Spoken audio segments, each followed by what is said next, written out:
ആകാശവാണി.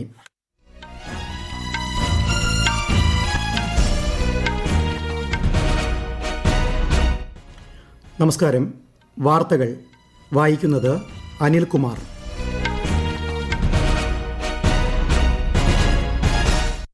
പ്രധാന വാർത്തകൾ. ഒന്നാം ഘട്ട ലോക്സഭാ തെരഞ്ഞെടുപ്പിലേക്ക് നാമനിർദ്ദേശ പത്രിക സമർപ്പിക്കാനുള്ള സമയപരിധി ബീഹാർ ഒഴികെയുള്ള സംസ്ഥാനങ്ങളിൽ ഇന്ന് അവസാനിച്ചു. കേരളം ഉൾപ്പെടെ രണ്ടാം ഘട്ട ലോക്സഭാ തെരഞ്ഞെടുപ്പ് നടക്കുന്ന സംസ്ഥാനങ്ങളിലേക്കുള്ള വിജ്ഞാപനം നാളെ.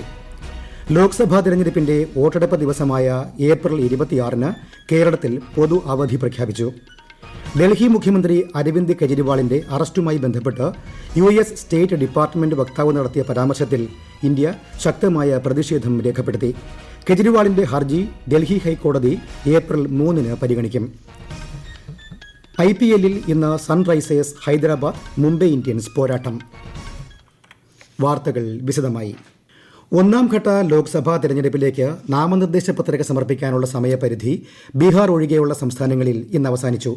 17 സംസ്ഥാനങ്ങളിലെയും 4 കേന്ദ്രഭരണ പ്രദേശങ്ങളിലെയും 102 ലോക്സഭാ മണ്ഡലങ്ങളിലാണ് ഏപ്രിൽ 19-ന് ആദ്യഘട്ടത്തിൽ വോട്ടെടുപ്പ് നടക്കുന്നത്. ഇവിടെ സമർപ്പിക്കപ്പെട്ട നാമനിർദ്ദേശ പത്രികകളുടെ സൂക്ഷ്മ പരിശോധന നാളെ നടക്കും. ബീഹാറിലെ 4 മണ്ഡലങ്ങളിൽ നാമനിർദ്ദേശ പത്രിക സമർപ്പിക്കാൻ നാളെ വരെ സമയമുണ്ട്. രണ്ടാം ഘട്ട ലോക്സഭാ തെരഞ്ഞെടുപ്പിനുള്ള വിജ്ഞാപനം നാളെ പുറപ്പെടുവിക്കും. കേരളം ഉൾപ്പെടെയുള്ള 12 സംസ്ഥാനങ്ങളിലെയും ഒരു കേന്ദ്രഭരണ പ്രദേശത്തെയും 89 സീറ്റുകളിലേക്കാണ് രണ്ടാം ഘട്ടത്തിൽ വോട്ടെടുപ്പ് നടക്കുക. വിശദാംശങ്ങളിലേക്ക്. കേരളത്തിലെ 20 സീറ്റുകൾ, കർണാടകയിലെ 14 സീറ്റുകൾ, രാജസ്ഥാനിലെ 13 സീറ്റുകൾ അടക്കമുള്ളവയിലാണ് രണ്ടാം ഘട്ടത്തിൽ തിരഞ്ഞെടുപ്പ് നടക്കുക. ഏപ്രിൽ 4 വരെ പത്രിക സമർപ്പിക്കാൻ അവസരമുണ്ടായിരിക്കും. ജമ്മു കാശ്മീർ ഒഴികെയുള്ള 11 സംസ്ഥാനങ്ങൾക്കും കേന്ദ്രഭരണ പ്രദേശങ്ങൾക്കുമുള്ള നാമനിർദ്ദേശ പത്രികകളുടെ സൂക്ഷ്മ പരിശോധന ഏപ്രിൽ 5-ന് നടക്കും. ജമ്മു കാശ്മീരിൽ ഏപ്രിൽ 6-നാണ് നാമനിർദ്ദേശ പത്രികകളുടെ സൂക്ഷ്മ പരിശോധന. ഏപ്രിൽ 26-നാണ് രണ്ടാം ഘട്ട വോട്ടെടുപ്പ് നടക്കുന്നത്. ഈ ഘട്ടത്തിലേക്കുള്ള നാമനിർദ്ദേശ പത്രികാ സമർപ്പണത്തിന് നാളെ തുടക്കമാകും. അസം, ബീഹാർ, ഛത്തീസ്ഗഡ്, മഹാരാഷ്ട്ര, മധ്യപ്രദേശ്, ത്രിപുര, ഉത്തർപ്രദേശ്, പശ്ചിമ ബംഗാൾ എന്നിവയാണ് രണ്ടാം ഘട്ടത്തിൽ ഉൾപ്പെട്ടിരിക്കുന്ന മറ്റ് സംസ്ഥാനങ്ങൾ. News desk, Akashvani.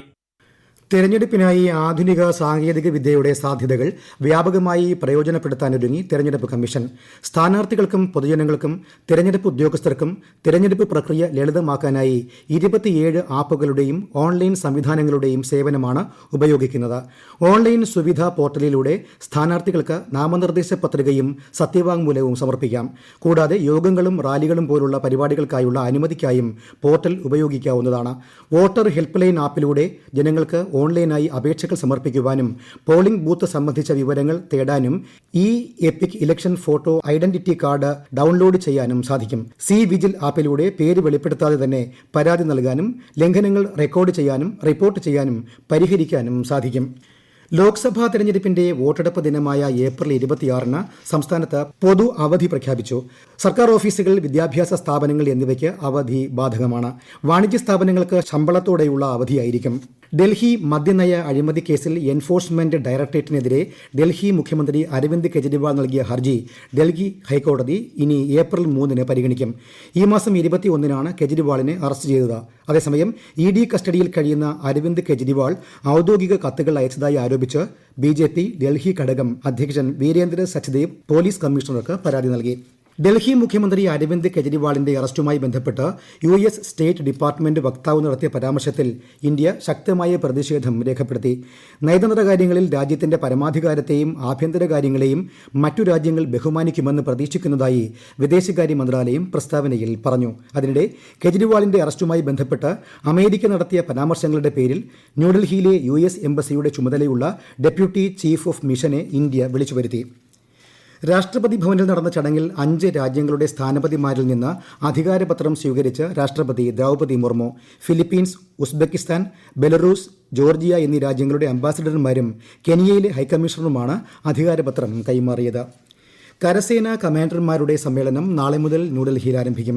രാജ്യരക്ഷാമന്ത്രി രാജ്നാഥ് സിംഗ് അടുത്ത മാസം 2-ന് സമ്മേളനത്തെ അഭിസംബോധന ചെയ്യും. തുടർന്ന് അദ്ദേഹം മുതിർന്ന സൈനിക ഉദ്യോഗസ്ഥരുമായി സംവദിക്കും. സമ്മേളനത്തിന്റെ ആദ്യ ദിനം കരസേനാ മേധാവി ജനറൽ മനോജ് പാണ്ഡെ കരസേനാ ഉദ്യോഗസ്ഥരുമായി സംവദിക്കും.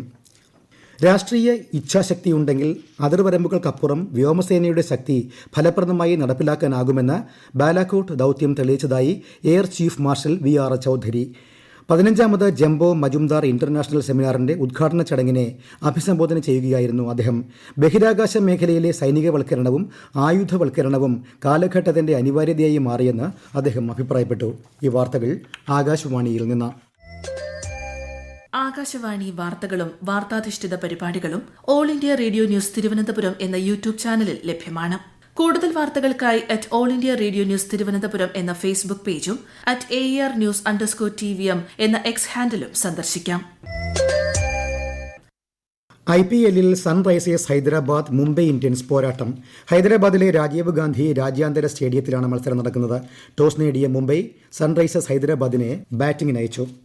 യുഎസിലെ ബാൾട്ടിമോറിൽ ചരക്കുകപ്പൽ ഇടിച്ച് പാലം തകർന്ന സംഭവത്തിൽ കാണാതായ 6 പേരും മരണമടഞ്ഞതായി മേരിലാൻഡ് സ്റ്റേറ്റ് പോലീസ്.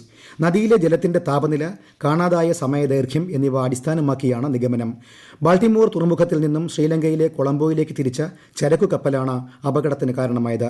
അപകടത്തിൽപ്പെട്ട ദാലി കപ്പലിലെ ഇന്ത്യൻ നാവികരുടെ ജാഗ്രതയെ അമേരിക്കൻ പ്രസിഡന്റ് ജോ ബൈഡൻ പ്രശംസിച്ചു. അവരുടെ സമയോചിതമായ അപായ മുന്നറിയിപ്പാണ് അപകടത്തിന്റെ വ്യാപ്തി കുറയ്ക്കാൻ സഹായിച്ചതെന്ന് അദ്ദേഹം പറഞ്ഞു. മാസപ്പടി കേസിൽ അന്വേഷണം ആരംഭിച്ച എൻഫോഴ്സ്മെന്റ് ഡയറക്ടറേറ്റ് ഇഡിയുടെ കൊച്ചി യൂണിറ്റാണ് അന്വേഷണം നടത്തുന്നത്. എക്സാലോജിക് സൊല്യൂഷൻസ് എന്ന കമ്പനി CMRL എന്ന സ്വകാര്യ കമ്പനിയിൽ നിന്ന് നൽകാത്ത സേവനത്തിന് പ്രതിഫലം കൈപ്പറ്റിയെന്ന ഇന്ററിം സെറ്റിൽമെന്റ് ബോർഡിന്റെ കണ്ടെത്തലാണ് മാസപ്പടി വിവാദത്തിന് തുടക്കമിട്ടത്. മുതിർന്ന കോൺഗ്രസ് നേതാവ് രാഹുൽ ഗാന്ധി അടുത്ത മാസം 3-ന് വയനാട്ടിലെത്തി നാമനിർദ്ദേശ പത്രിക സമർപ്പിക്കും. തുടർന്ന് റോഡ് ഷോയും ഉണ്ടാകും.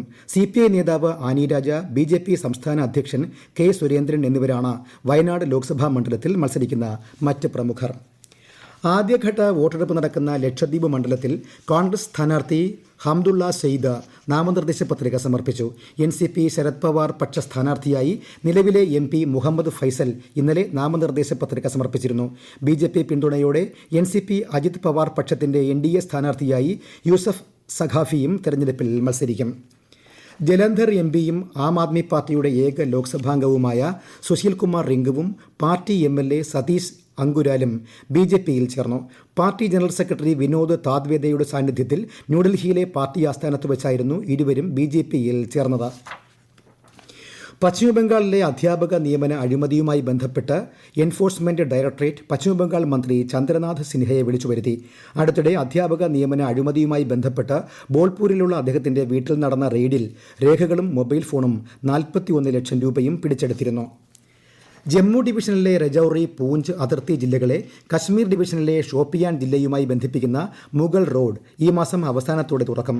മാർച്ച് ആദ്യവാരം തന്നെ റോഡിലെ മഞ്ഞ് നീക്കം ചെയ്യുന്ന ജോലികൾ ആരംഭിച്ചതായും ജോലികൾ ദ്രുതഗതിയിൽ നടക്കുന്നതായും MED അറിയിച്ചു. മഞ്ഞുവീഴ്ചയെ തുടർന്ന് 4 മാസം മുമ്പാണ് റോഡ് അടച്ചത്. മാർച്ചിൽ ലഭിച്ച വിദേശ നിക്ഷേപങ്ങളിൽ മറ്റ് ഏഷ്യൻ വിപണികളെ പിന്തള്ളി ഇന്ത്യൻ ഓഹരികളിൽ $3.63 ബില്യൺ വിദേശ നിക്ഷേപകർ നൽകിയത്. ആഭ്യന്തര നിക്ഷേപകർ 52,467 കോടി രൂപയും നൽകിയിട്ടുണ്ട്. ഇന്ത്യയ്ക്ക് പുറത്ത് ദക്ഷിണ കൊറിയ, തായ്വാൻ, ഇന്തോനേഷ്യ എന്നീ രാജ്യങ്ങൾക്കാണ് ഇക്കാലയളവിൽ ഏറ്റവും കൂടുതൽ വിദേശ നിക്ഷേപം ലഭിച്ചത്. രാജ്യത്തെ ഓഹരി വിപണികളിൽ നേട്ടം. ബോംബെ ഓഹരി സൂചിക സെൻസെക്സ് 526 പോയിന്റ് ഉയർന്ന് 72,996-ലും ദേശീയ ഓഹരി സൂചിക നിഫ്റ്റി 119 പോയിന്റ് ഉയർന്ന് 22,123-ലും വ്യാപാരം അവസാനിപ്പിച്ചു. പ്രധാന വാർത്തകൾ വീണ്ടും. 1ാം-ഘട്ട ലോക്സഭാ തെരഞ്ഞെടുപ്പിലേക്ക് നാമനിർദ്ദേശ പത്രിക സമർപ്പിക്കാനുള്ള സമയപരിധി ബീഹാർ ഒഴികെയുള്ള സംസ്ഥാനങ്ങളിൽ ഇന്ന് അവസാനിച്ചു. കേരളം ഉൾപ്പെടെ 2ാം-ഘട്ട ലോക്സഭാ തെരഞ്ഞെടുപ്പ് നടക്കുന്ന സംസ്ഥാനങ്ങളിലേക്കുള്ള വിജ്ഞാപനം നാളെ. ലോക്സഭാ തെരഞ്ഞെടുപ്പിന്റെ വോട്ടെടുപ്പ് ദിനമായ ഏപ്രിൽ 26-ന് കേരളത്തിൽ പൊതു അവധി പ്രഖ്യാപിച്ചു. ഡൽഹി മുഖ്യമന്ത്രി അരവിന്ദ് കെജ്രിവാളിന്റെ അറസ്റ്റുമായി ബന്ധപ്പെട്ട് US സ്റ്റേറ്റ് ഡിപ്പാർട്ട്മെന്റ് വക്താവ് നടത്തിയ പരാമർശത്തിൽ ഇന്ത്യ ശക്തമായ പ്രതിഷേധം രേഖപ്പെടുത്തി.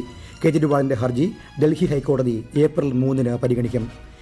IPL-ൽ ഇന്ന് സൺറൈസേഴ്സ് ഹൈദരാബാദ് മുംബൈ ഇന്ത്യൻസ് പോരാട്ടം. വാർത്തകൾ കഴിഞ്ഞു. അടുത്ത വാർത്താ പ്രക്ഷേപണം രാത്രി 8:35-ന്.